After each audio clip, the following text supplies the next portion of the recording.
Good afternoon, and welcome to the DFS Army YouTube channel. I am Razzle11, and you can find me on X at Razzle11Grinds. We're here to take a look at some pitching for the 29th of June. It is a Monday.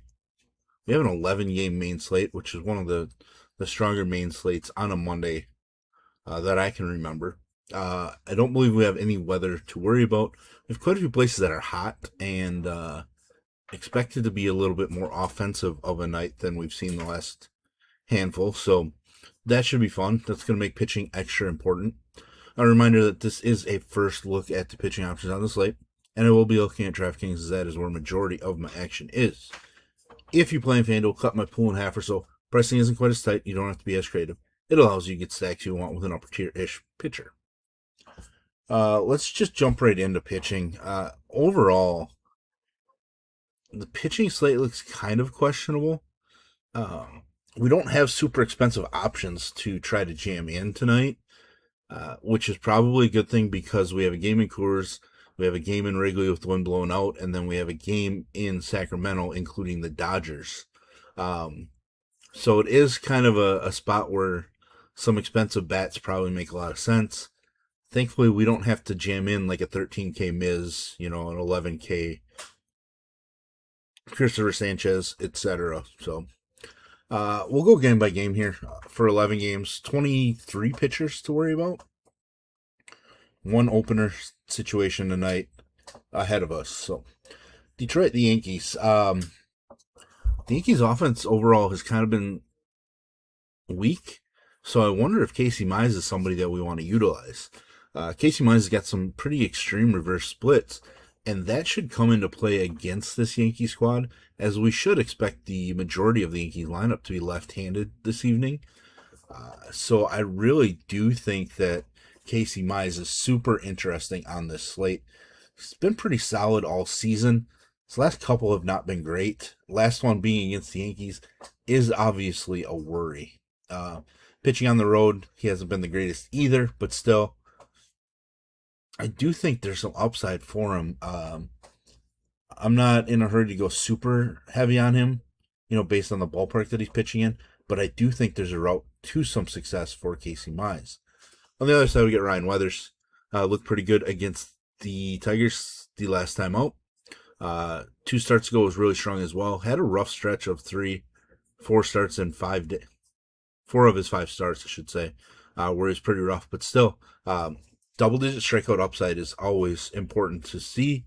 And on a slate like tonight, where it's fairly offensive heavy, I think those strikeouts are going to come into play as something pretty important.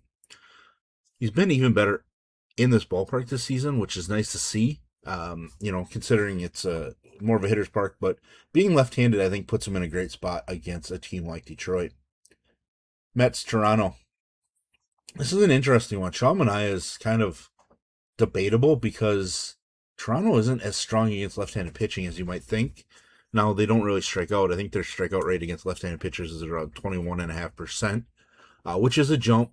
They strike out less than that against right-handed pitching, but I'm not sure it's all that attractive enough. But I'm at least considering him. I just don't think I'm going to get to Sean Manaea. On the other side, Trey Savage at 8,100 feels like a pretty decent price. We just need the one to show up that doesn't walk everybody. 5 starts ago, he had 7 walks. 3 starts ago, 6. Last start, 5. Kind of in every other situation right now. His last start, even though he walked 5 2/3, just 2 hits allowed. Pretty solid. I am interested. He hasn't been that great at home, which is kind of weird because I think last year he was dominant pitching at home. I think it's a pretty good spot, for the most part, for you, Savage, tonight. Washington and Boston. Ranger Suarez is somebody I'm interested in. 51 fantasy points over his last 2 starts. 2 earned runs or fewer in 4 straight. And what is that? 8 of 10. So pretty strong. 7+ strikeouts in 2 out of his last 3 and 3 out of his last 5. Things are kind of trending pretty well for Ranger Suarez. It is a somewhat dangerous opponent, especially in this ballpark, but he does get to combat their left-handed batters. Wood has struggled, but Luis Garcia has been on fire. He probably won't be in the lineup. I think the lineup did drop. I just didn't happen to see it. But I would expect Luis Garcia to either not be in the lineup or way down it. CJ Abrams, I think he's probably in a decent upside spot. And I have zero interest in Miles Mikolas. I don't even want to look near him on an 11-game slate. Texas Cleveland, you got Parker Messick, the most expensive pitcher on the slate. Texas just put Wyatt Langford back on the IL. Parker Messick in the last 2 starts, 58 fantasy points, 19 strikeouts, and 13 2/3. Strong numbers for Parker Messick. He faced Texas 3.5 weeks ago.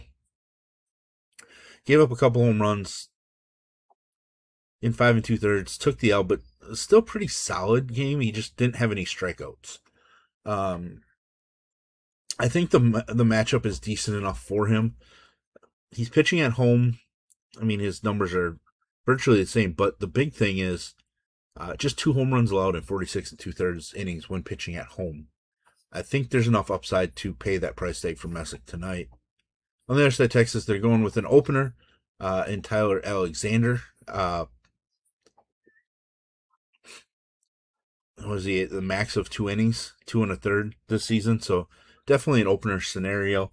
He has started before at the major league level.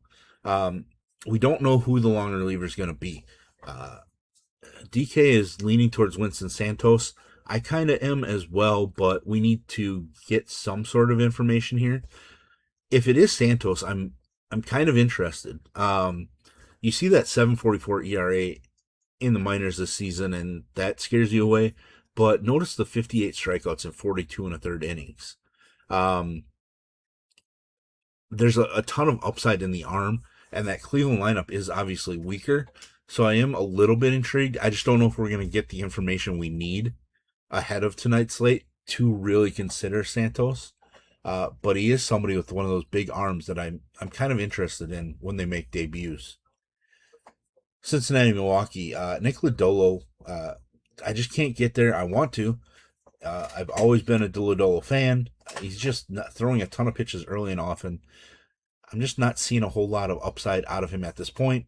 His last start did come against this Milwaukee squad, where he was out after 4 innings and just 75 pitches, despite only allowing 3 base runners. So that tells you he's just racking up pitch count. I just don't think I can get the Lodolo. Gosser on the other side, I am a little bit intrigued by Gosser. It's been 8 days since he pitched. Had a really strong start against Atlanta. Really good against Cleveland as well. Talented arm, just kind of all over the place, injuries, etc. But a couple of strong starts in a row coming into this one. There's a lot of K upside in this matchup. There's a lot of danger in this matchup as well. We saw the A's hit 4 home runs off of him. The Reds have that kind of power.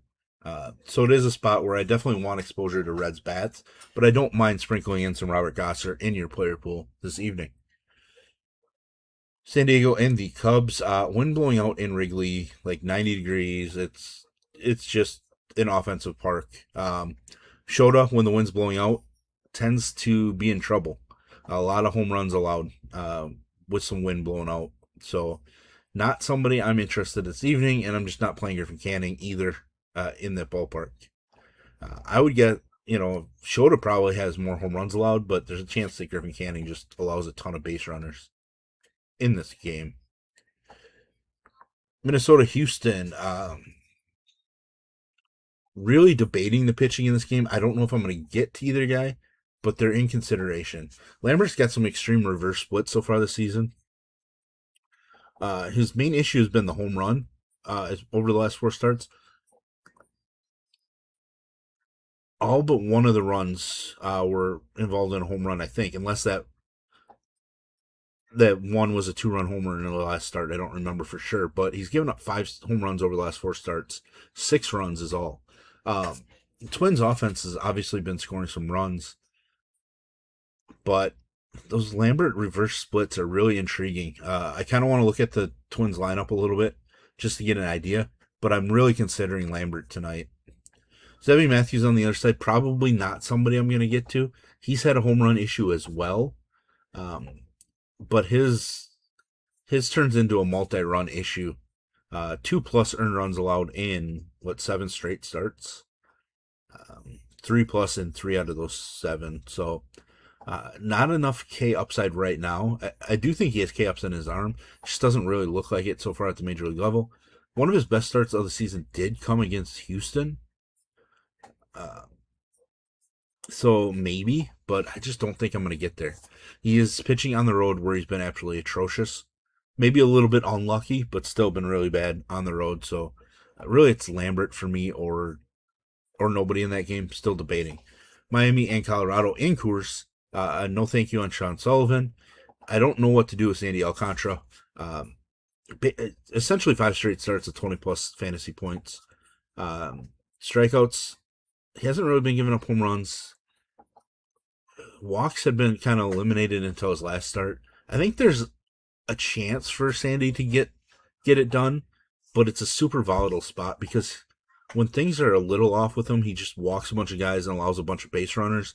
And I don't really want a pitcher that's allowing a ton of base runners in this ballpark because all it takes is one ball in the gap and it turns into 3 runs. So, with the bases loaded.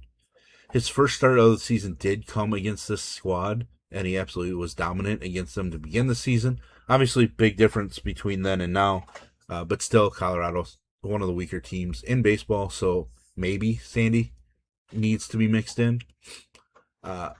Dodgers ace, Lauer, could be fine. I just don't know if he has enough upside for us in this spot. It's a bad... he absolutely dominated the A's to begin the season, or early in the season, but he hasn't approached that kind of performance yet, or since then. I just don't think it's a good spot, even though the A's do strike out. The other side, Gage Jump has looked phenomenal in 4 out of his last 5 starts. It is a Dodgers squad that is super dangerous, but it is a Dodgers squad that does struggle more against left-handed pitching. So, the weather in Sacramento is right for offense. I don't know if I'm going to be able to trust Gage Jump, but I really want to consider using him in a few builds tonight, just in case. I do know that Dodgers are getting Teoscar Hernandez back tonight, so that does make him a little more potent against left-handed pitching. Basically, if you told me you refused to play Jump because of the Dodgers and in that ballpark, I would understand it. If you told me you wanted Sprinkle him to be a little different on this slate, I would understand that as well at this point.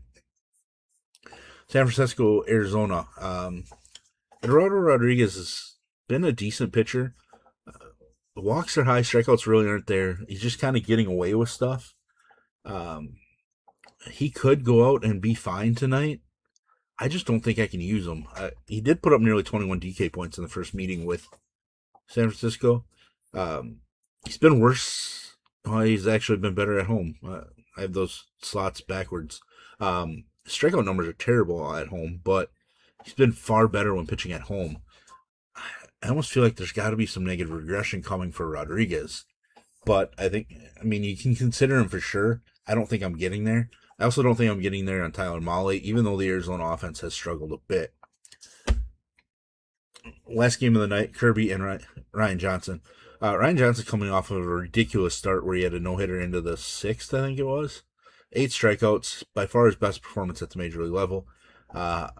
Maybe. I have to kind of dig in and think about that. He was a hyped arm coming out of the draft and kind of went straight to the majors last year or 2 years ago, whatever it was. And he's kind of fallen off all over the place, but that last start could give him some confidence. On the other side, we get George Kirby taking on arguably the best strikeout matchup in baseball. He's been a little bit unlucky at home. He does have upside. 3 starts ago, he put up 10 strikeouts, etc. He's just allowing some runs and some base runners that's annoying. With that said, there's just so much upside in the matchup that I think Kirby's going to end up one of my favorite pitchers on this slate. But there we have it. There's our first look at the pitching. If you enjoy what I bring to you, please hit the like button, hit the subscribe button, turn the notification bell, and get the alert anytime we drop videos here at DFS Army. If you want to join us, get access to our coaches, tools, sheets, Discord, etc. I will drop a link in the description below. You can use promo code RAZ, that's R-A-Z, for 10% off any MLB package per month, or Best Ball 2026 gets you 20% off any NFL or VIP Core 4 membership. That does include MLB. Best of luck, everybody.